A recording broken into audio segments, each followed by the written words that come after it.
సూక్తం రచయిత 16వ మంత్రంలో చెబుతాడు, ఎవరైతే ఈ 15 మంత్రాలతో హవనం చేస్తారో పరమేశ్వరుడు వాళ్ళకు ఐశ్వర్యాన్ని ప్రసాదిస్తాడు అని చెప్పడము జరిగింది. కాబట్టి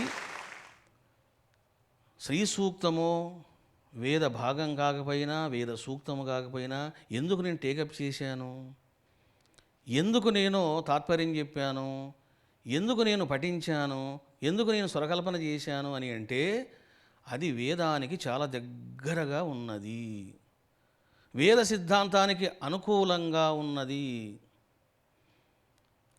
అందువలన శ్రీ సూక్తాన్ని పఠించడం జరిగింది. పరమాత్మ అంటే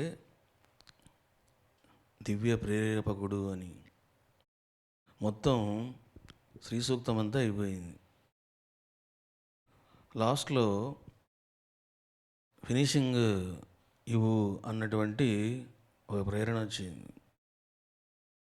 అప్పుడు అబ్బాయితో చెప్పాను, నువ్వు ఎక్కడ ఆపొద్దు, నేను కూడా ఎక్కడ ఆపను, నేను తప్పు పాడితే ఆపేసే అన్నాను. అనుకోకుండానే రాగం కూడా చెప్పాను అబ్బాయికి, బీమ్ ప్లస్ వాయించు అని. ఇప్పుడు మీరు విన్న రాగము నాన్ స్టాప్ స్పాంటేనియస్ మ్యూజిక్, అది అంటే కంటిన్యూగా పాడడం జరిగింది. ఆ అబ్బాయి 90% బాగా వాయించాడు, 10% పోయాడు. నేను పాడిన తర్వాత అప్పుడు మళ్ళీ ఎక్కడెక్కడ ఆయన తప్పులు వాయించాడో అవన్నీ అతను వాయించడం జరిగింది. కాబట్టి పాడేది జీవుడైనా పాడించేవాడు శివుడు. ఈ విధంగా పాడడం కూడా ఐశ్వర్యమే. ఐశ్వర్యం అంటే ఏమిటిది? ఎంతసేపు దొడ్లు జోలు పెట్టుకోవడం కాదు, దొడ్లు దొడ్లు దొడ్లు అంత ఐశ్వర్యమే. చూసారా, ఇప్పుడు బీమ్ ప్లస్ రాగములో నేను స్పాంటేనియస్గా పాడాను. పోను చిన్న తప్పు పాడవచ్చు కదా, పోను ఇంకోలాగా పాడవచ్చు కదా, అట్లా ఉండదు. అది నాన్ స్టాప్ మ్యూజిక్ అంతే. ఈ రకంగా మీరు అర్థం చేసుకున్నారు. ఇంకొక మంచి అనుభవాన్ని మీకు చెప్తాను.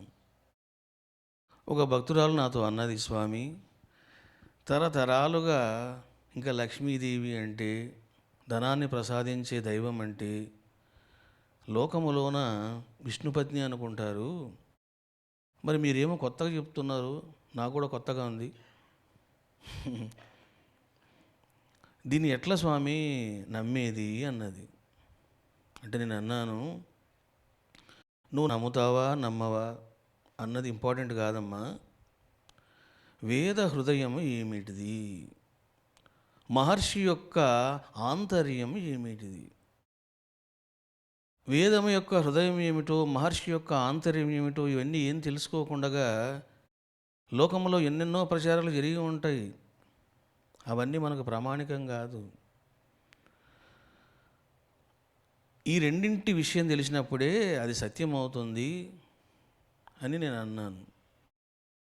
ఆ అమ్మాయి అడిగిన తర్వాత నా మనసులోనే ఓ ప్రశ్న పడింది పరమాత్మకు, పరమాత్మ, ఏది కూడా గుడ్డిగా నమ్మలేం, దీన్ని కూడా అంధవిశ్వాసంతో విశ్వసించలేం, కాబట్టి నాకు కూడా ఏదైనా ఒక ప్రమాణం ఇవ్వు అన్నాను. చూడండి ఎంత ఆశ్చర్యం అంటే, శ్రీ సూక్తము కంప్లీట్గా వర్క్ అంతా అయిపోయింది. అంటే నాకు సంబంధించిన వర్క్ అంతా అయిపోయింది. తాత్పర్యం చెప్పడము, మ్యూజిక్ బ్యాకింగ్ చేయించడము, మంత్రాలు చెప్పడము, తాత్పర్యం చెప్పడం ఒక ఎత్తు అయితే, ఇప్పుడు మీరు విన్నారు మ్యూజిక్ అంతా, అదంతా పక్కన కూర్చొని నేనే చెప్తూ ఉంటా. మీరు అనుకుంటారేమో వేరే వాళ్ళు వచ్చి చెప్తారేమో, డైరెక్టర్ చెప్తాడేమో అని. టోటలు అక్కడ అన్నీ నేనే చెప్తూ ఉంటాను.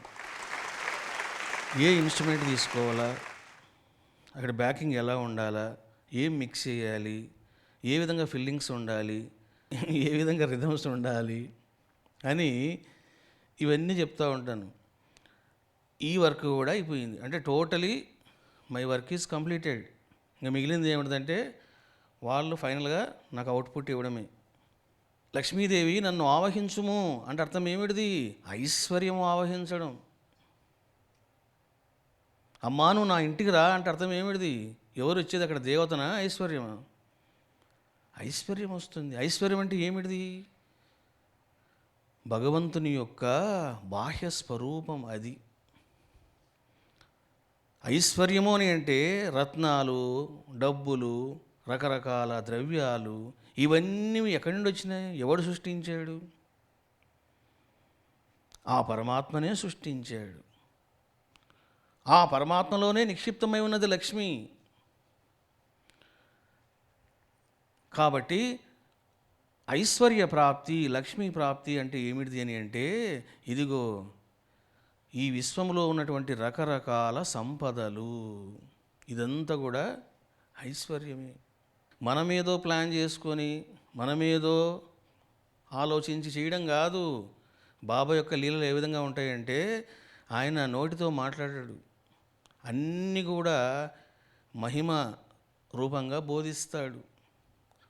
నువ్వు ఏ భావాన్ని కలిగి ఉన్నావో, ఏ యాటిట్యూడ్తో చెప్పావో, ఏ వేద హృదయాన్ని చెప్పావో, ఏ మహర్షి యొక్క ఆంతర్యాన్ని బోధించావో, అదంతా నేను ఆమోదిస్తున్నాను.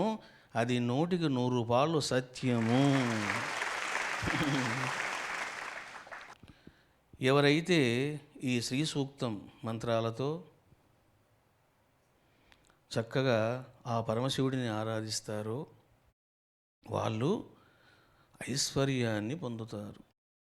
ఈ శ్రావణ మాసంలోనే ఎందుకు మనకు బాబా శివుడు ఇలాంటి అనుగ్రహాన్ని ప్రసాదించాడు అని అంటే, మానవుడికి 2 కావాలా, భోగం కావాలా, యోగం కావాలా.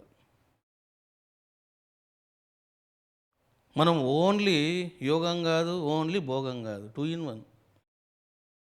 మనమే కాదు, లోకంలో ఉన్న మానవులంతా ఇదే పరిస్థితి. కాబట్టి ఎవరైతే ఈ శ్రావణ మాసములో ఈరోజు శ్రీ సూక్తం మంత్రాలు విన్నారు, తాత్పర్యం విన్నారు, వాళ్ళందరూ కూడా పరమశివుడు, వేదమాత, శ్రీ సూక్త రచయిత, మహనీయుడు ఐశ్వర్యాన్ని ప్రసాదిస్తాడు.